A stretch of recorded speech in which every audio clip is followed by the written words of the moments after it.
JP, What's happening? what's going on this Thursday evening? I'm seeing we might have some Facebook streaming issues here tonight, No so way. we'll see how this goes. Other Well, than good. that, I'm A-okay. You're up in Clemson for camp, right? I am. I had to make a quick trip home, came right back today. Welcome back. I never tire of it. You've got that drive at this point, second nature, Oh, my truck I can go to sleep. My truck just knows the way. autopilot. There you go. At this point, no problem. Well, everybody, welcome back to Rounding the Bases. We were talking about it. We've got the season finale for you tonight. A bit of a season finale that we weren't expecting to be this week or hoping to be this week, but here we are, and we're going to break it all down. Want to start by giving a shout out to our sponsor, Shorty and Goose's Driving School, your one-stop driving shop. They have many years of experience and pride themselves on being a small family business. Did I cut out? One of us did twice. I don't know if it was me or you. It's going well. Anyway, Shorty and Goose, they offer everything, including permit testing, first-time driver's training courses, driver's license testing, and defensive driving courses to lower insurance costs and point reductions. Call or text Freddie at 843-495-0741 to find out how Freddie and Liz can help you. Well, connection issues aside, we're here to break down the regional, talk about all that's gone on since the regional, and kind of look forward. JP, kind of a week out from it now, a few days. What were your impressions of the 2025 Clemson Regional and the Tigers ended their season? It was a brutal end to the season, just brutal. We talked about it ad nauseum here a week ago. If they were going to win, they needed to go 3-0. Well, it just did not go that way. Had to lead late in game 2, sitting there in the driver's seat, and it just, the wheels came off quickly. There's a head coach has to push some buttons in every game. He's got to make this decision or this decision, and sometimes they don't work out. And a couple of the buttons Backich pushed over the weekend just did not work out. I understood one of them, didn't understand the other. I understood the explanation post game, but I still don't like that decision. It's probably one that will, and I'm talking about taking Garris out and putting Mostert in against the lefty. That one. Yeah, against the lefty that after that, then against Kentucky or West, I forget who, West Kentucky or West Virginia, whoever they were playing that day, West Virginia. And I understood his explanation post game. I understood all that, but that's probably one of those that he might lose a little bit of sleep over going forward because the numbers were there. Mostert has been struggling against lefties, back-to-back lefties due up.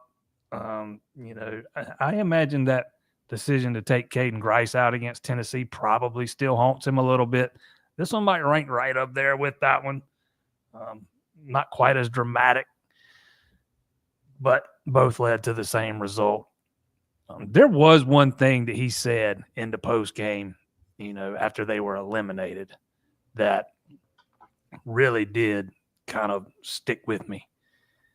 If you look, when he's talked about how looking at the stat sheet, if you look at the stat sheet, nobody would think this was a 45-win team. He might have a point there, because you start looking at some of the offensive numbers and the some of the pitching numbers for some of those pitchers. That by the time the season was over, the team ERA was up over 5. So he might have a valid point there. This team probably didn't. We know they didn't hit as well as anybody thought they would, but but it did not. It did not end the way anybody wanted it to end. Particularly coming off of a season where you go to the Supers for the first time in 10 years, expectations are sky high. because of some of the portal additions, and some of them just don't work out, at least in the first year, and just didn't go the way they wanted. I think that's the thing that's tough about the portal too, is to a degree you really don't know what you're going to get. And when you have a ton of guys returning that you know what they're going to bring to the table, I think you have a better idea of what you need and what is going to be brought back. But, there were good moments for a lot of the guys that came in. There were great moments for most everybody in the starting lineup. But it kind of felt to me like they couldn't put it all together at the right time. There weren't many games where the complementary baseball that we talk about was played a lot of the time. And man, there were so many points of the year where it felt like the Tigers were one hit away, one strikeout away from getting a win or winning a series. Or, I think they were one game away from being the ACC regular season champions. And Florida State. And I think that catches up to you. And, certainly it felt like the wheels came off, like you were saying, really quick against West Virginia. And I think it was a really tough way to end it, really tough way to end Cam Cantarella's career, a lot of other guys on that blowout loss the next day. I think that was a tough way to go. But I think you're right in saying this team did overperform in a lot of ways. And, you look at 278 combined batting average, 73 home runs. You're not looking at a team that's set and looks like they're going to Omaha. Like, it just doesn't. Or playing for an ACC title. So there's good and there's concern looking forward. And that's why I think this team's going to look a good bit different next year. Well, it already does. Yeah, we've already seen some departures and some new faces or new additions, but there's a lot of guys that are going to be out of eligibility that won't be back next year, like a Dom Listy or Andrew Chufo, Josh Pano, guys that played every day this year. Cam Cantarella's not going to be back, despite having another year. I mean, there's going to be a lot of new faces. Then there's going to be some guys that leave, that do still have eligibility left. We've already seen some. We saw one today, Hudson Lee, a couple young pitchers earlier in the week. Probably the biggest surprise to anybody was Ethan Darden, who has another year left. But, I just think it's a sign of the times and an example of something Bakich was talking about. Another thing he was talking about in the post game, how they didn't have that guy that can change a game with one swing of the bat. They didn't have however he said it regarding the pitching. He sees it. He knows what they don't have right now, what they need. And we'll see if he's able to go out and kind of fill some of those holes. It gets a little bit difficult when you don't have, extremely deep pockets in this day and age, but some of the buttons he pushed last year in the portal just didn't work out, or they hadn't worked out yet. A guy like Luke Gatton, it's easy to forget that a guy like Gaffney and Priest, those two guys were underclassmen last year. They still got more time to develop, but people in Clemson want to win now. They don't want to win 2 years from now. And when you're coming off of a season where you go to the Supers and everybody's talking about going to Omaha, I mean, the expectations were just set before the season even started. And I think it's fair to say that they and then Bakich will probably say the same thing. They probably weren't met for whatever the reason may be. The expectations weren't met. And he's got to go back to work and trying to build this team back up for next year. Well, he said in the post game, he was like, we'll start meeting today and tomorrow to do our needs assessment and figure out what we need, what we have, what we're going to build off of. And I think you saw pretty quick within a couple days, already had 2 portal commitments of guys that I think are throwing, 96, 97 on the high end, which was clearly an issue this year on that side of things. But, I mean, you also need at least 1 or 2 outfielders. Like, there's a lot of things that have to fall into place. And I'm interested to see if he moves people, if he gets people, what kind of a role somebody like TP Wentworth is going to play next year on the development side. how do you think they're going to navigate developing players that were there this year, like a Colin Priest, like a Luke Gaffney, a TP Wentworth, versus going to get new guys? I think all those guys will be back. Wentworth and Priest, and it sounds like Gaffney will be back. So I mean, again, in a sense, it's kind of like football in a way. It's still a developmental game. Not every guy's going to be ready to hit 340 as a freshman. Some guys do, some don't, but they might. I kind of use Blake Wright as a good example. I think he played all 4 years at Clemson. How much better was he as a senior as opposed to his freshman year? I mean, we're talking about night and day difference. Even his junior year to his senior year was very different. Yeah, I mean, it's still a developmental game. The way, like Dabo Sweeney likes to say, it's a developmental game. So, I mean, and you hope those guys can take the next step because you kind of need them to, because you're still going to be dependent on them to some degree next year. I think Wentworth, depending on what they add in the portal, I mean, he's a candidate to slide over and play in center. I think he's certainly capable of that. I think he's got the arm for it, probably the strongest of any of those guys that were playing in the outfit. Not probably, definitely. The stronger of the arms between Listy and himself and Canarella. I think that is one weakness they've had out there defensively, is their outfielders don't have cannons for arms, but, they've been pretty good with the glove, kind of make up for some of that. But you kind of got to remake a lot of the infield, third base, shortstop. Do they consider moving Purify to shortstop? Because, he was a shortstop coming up. What do you do with Crichton? Is he an outfielder? Is he a first baseman? So, I mean, there's a lot of questions. Is Castellani ready to take over at third, with Josh Pano moving on? So, I mean, there's a lot of questions. There's a lot of holes to fill. And then when you add in the fact that they had, what was it, one guy or two guy hitting over 300 when the season ended? It might have been two, wasn't it? Finished with 2, and Purify was at 298. But so let's say 3 then. We'll give him 2 points here. We'll round it up 2 points here and say 3. I mean, you got some holes not only in the field but in the lineup too that you need to upgrade. And then you got to hope a guy like Gaffney is a little more well adjusted to playing in the ACC next year, and same thing for Colin Priest. He's got to be a little bit more consistent and a little bit less all or nothing. It's going to be very interesting to watch that going forward, and it's something I'm excited to see what they do. But like I was saying earlier, I think there were good moments for everybody. I think that injuries really plagued this team as well, and that's something we got to talk about. Biggest thing. That is the biggest thing. I see it in the comment. There's a comment over here that says 3 pitchers get injured. That's rough. Yeah, you might want to double that number. Pitchers, yeah. You might want to double that.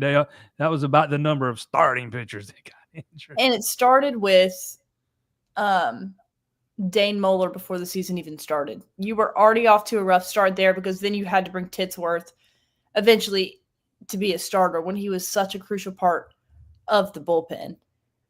And then you have a Michael Gillen that was set up to be a really helpful piece, and he gets 3 outings the whole year because of injury.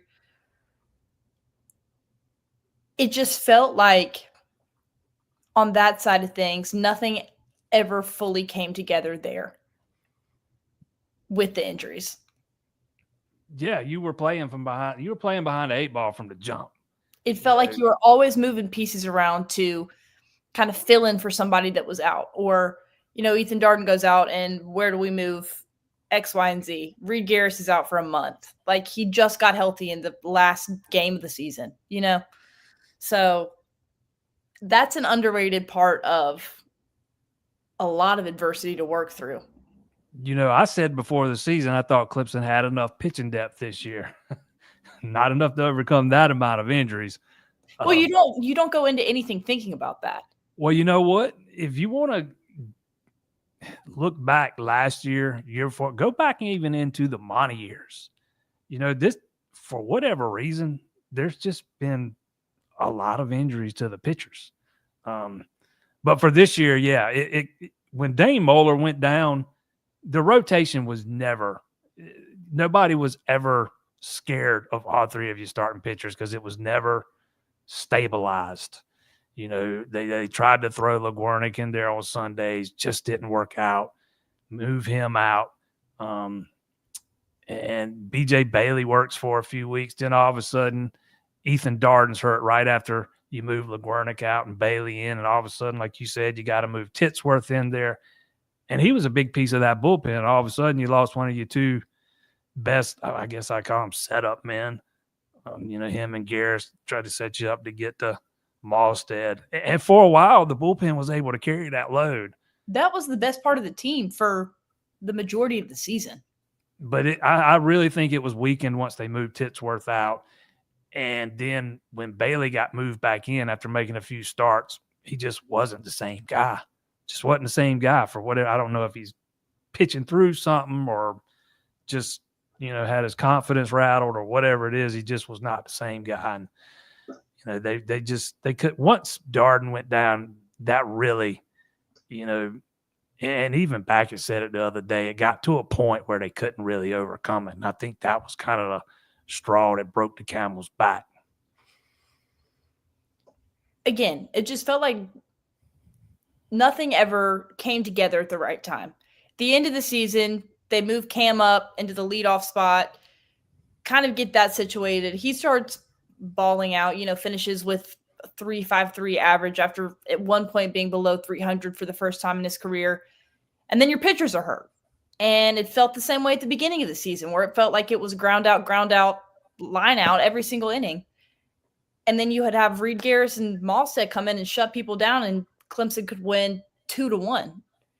And so I said this to you in the press box a few times last weekend, and it was, it was the last game of the season, and I still don't really know what to expect from this team that we're about to watch. It felt a little bit inconsistent the whole year to me. And I think looking forward, having some stability, knowing what you're going to get out of your starting pitchers every weekend would take a lot of pressure off of everything.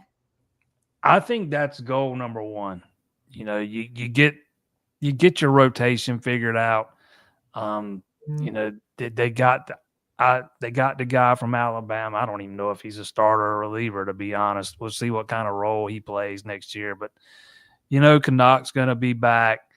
You would hope that a full off season gets Talon Bell kind of up to speed to where you need him to be going into his second season. Maybe he goes and plays in the Cape somewhere this summer. I think he needs to kind of work on an out pitch.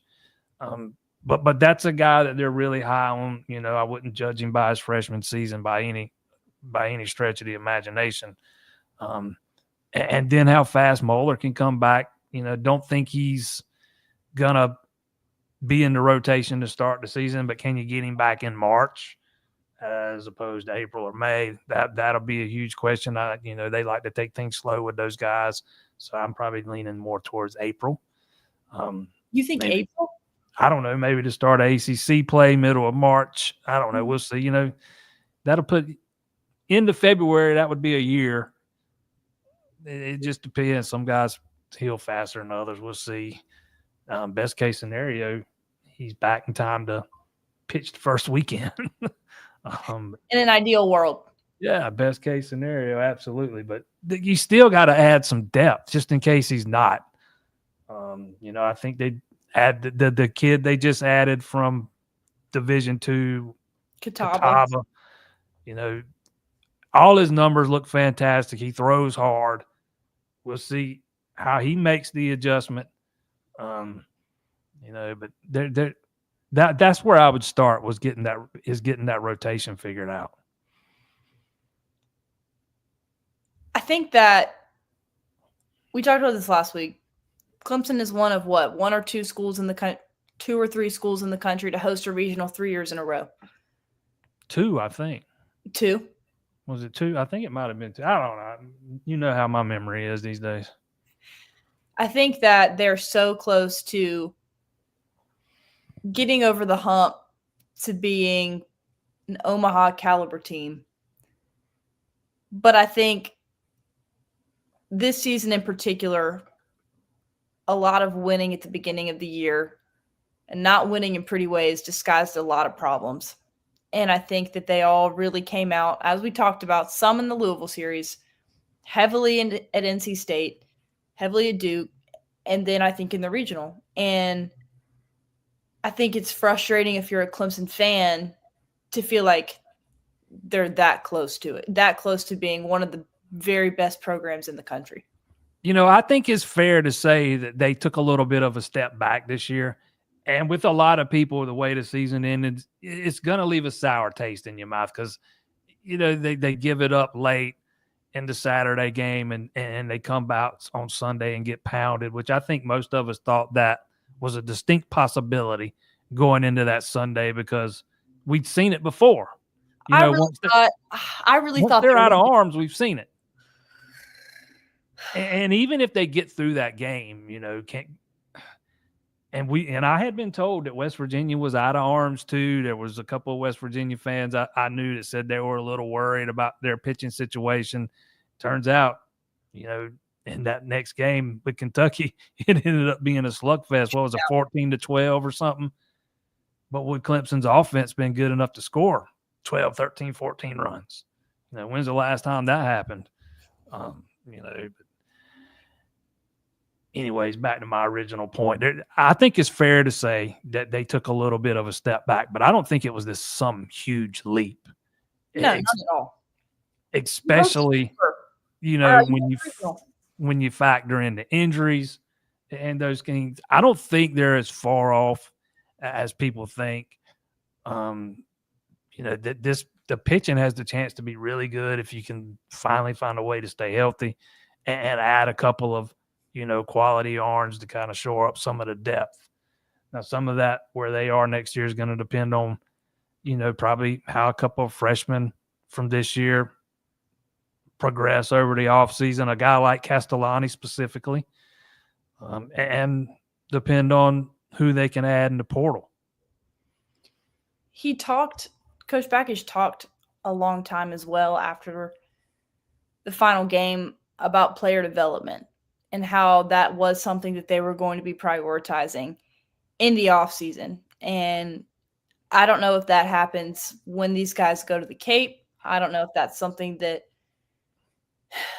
you begin in the fall. I'm not sure how that works, but that was one of the first things out of his mouth talking about next season was the importance of Coach Leggett and how good he was at that and how that's a priority moving forward.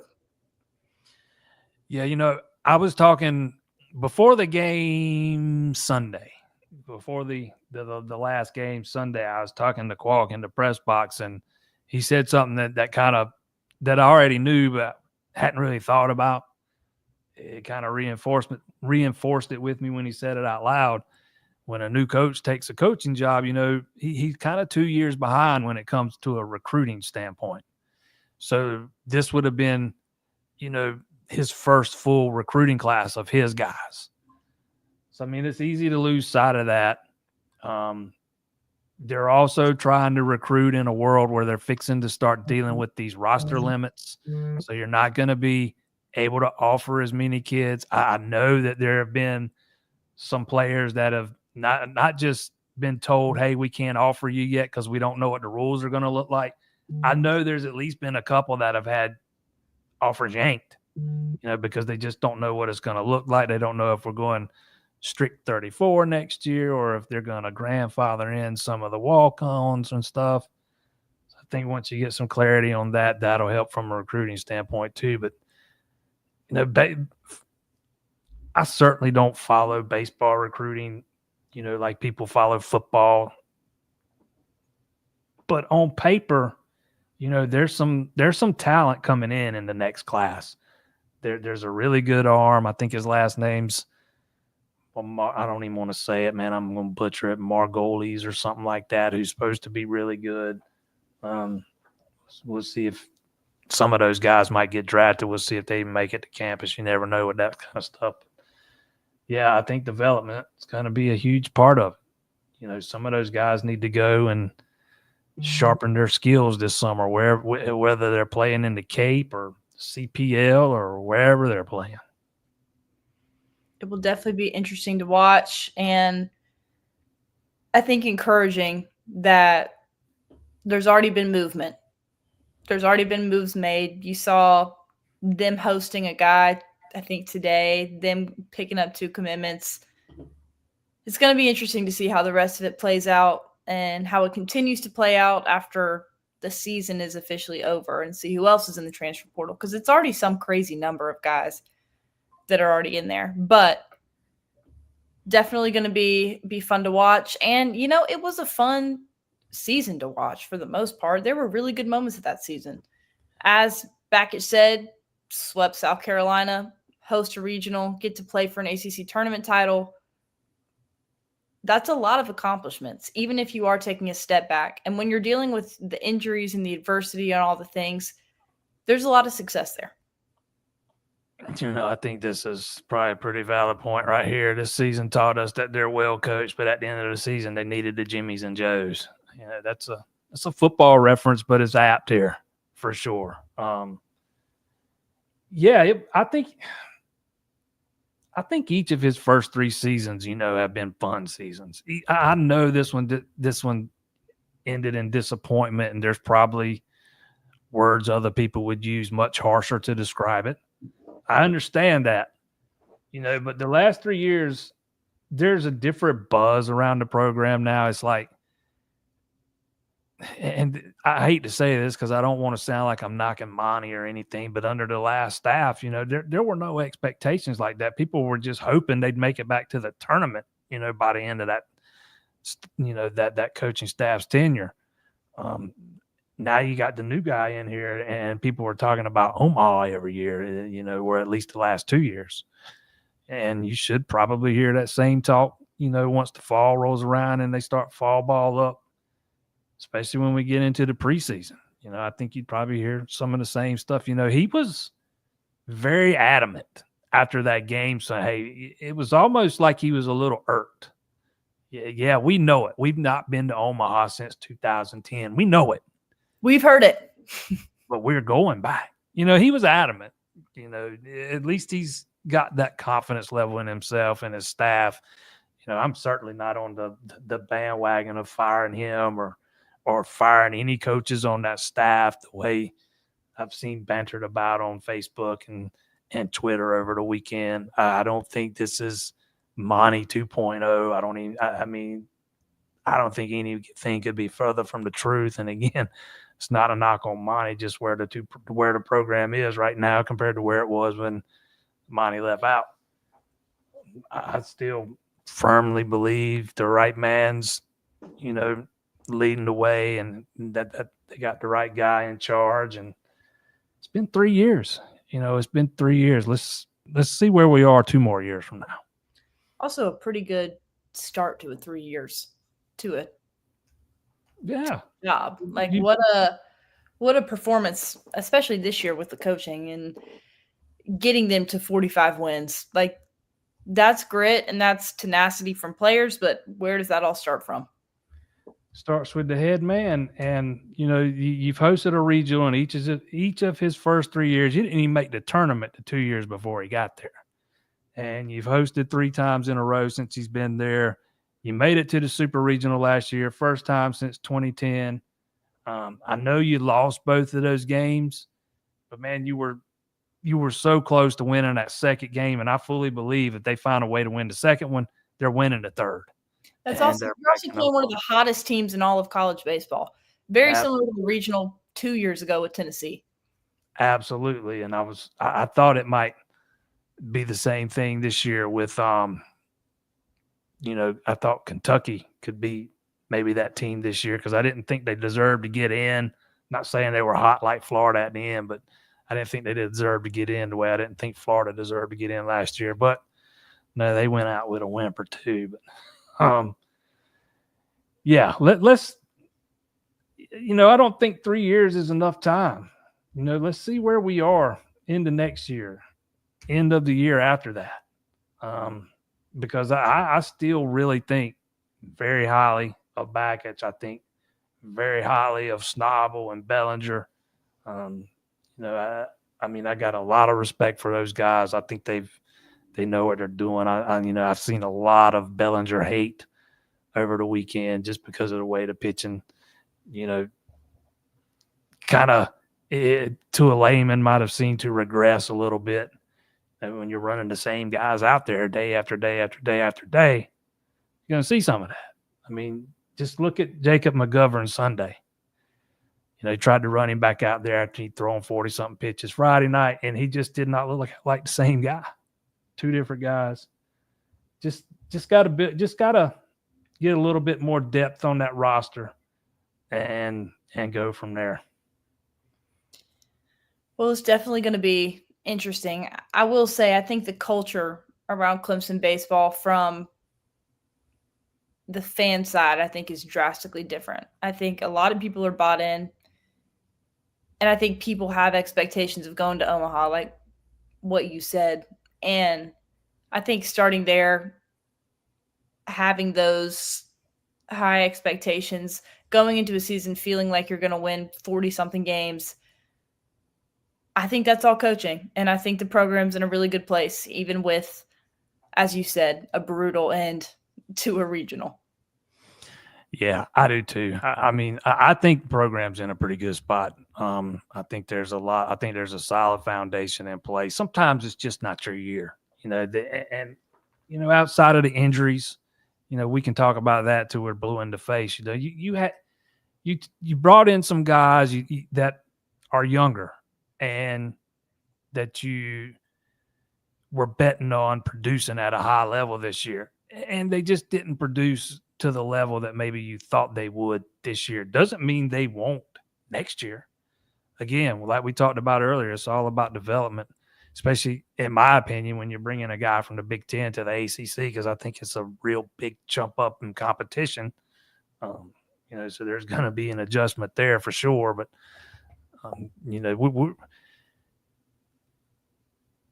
Bakich talked about, his Michigan team that went to the College World Series, how two of their starters were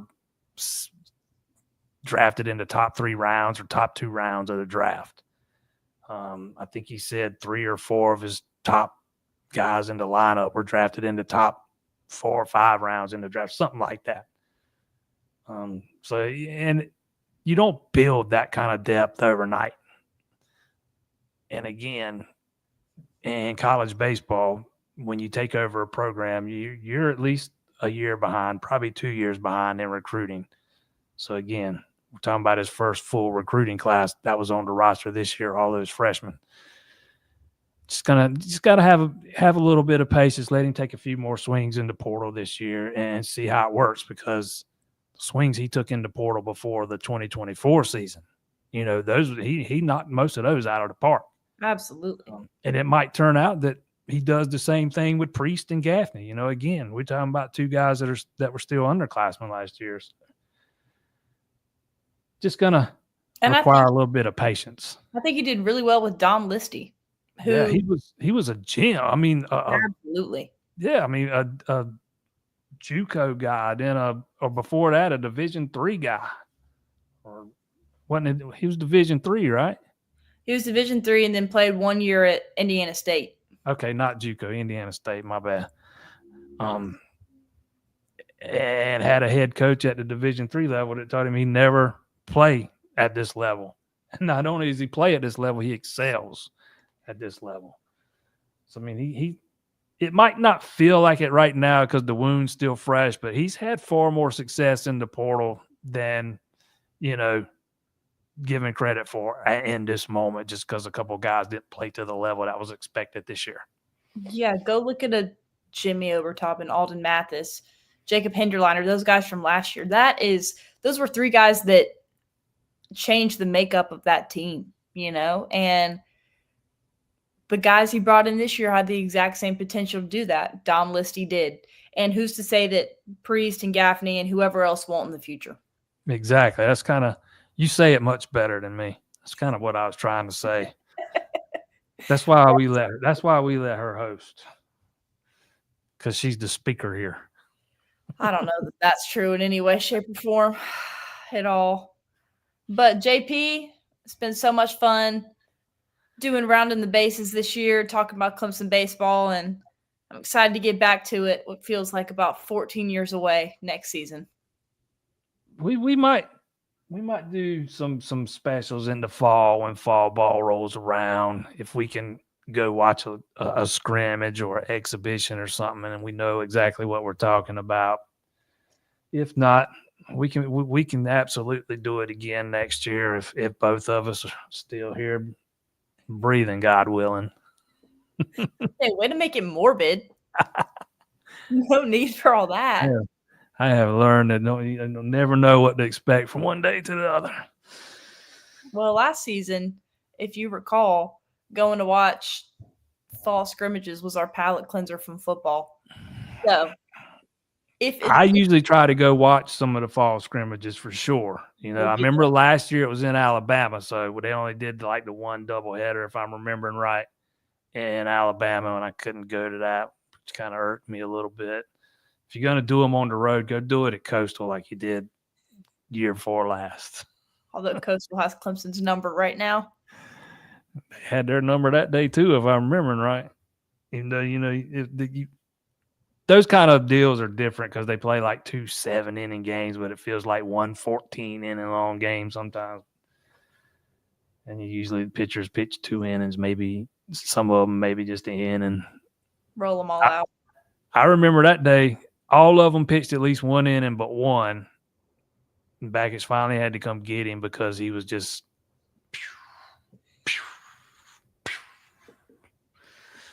BP out there. Yeah, he just entered the portal Monday, matter of fact.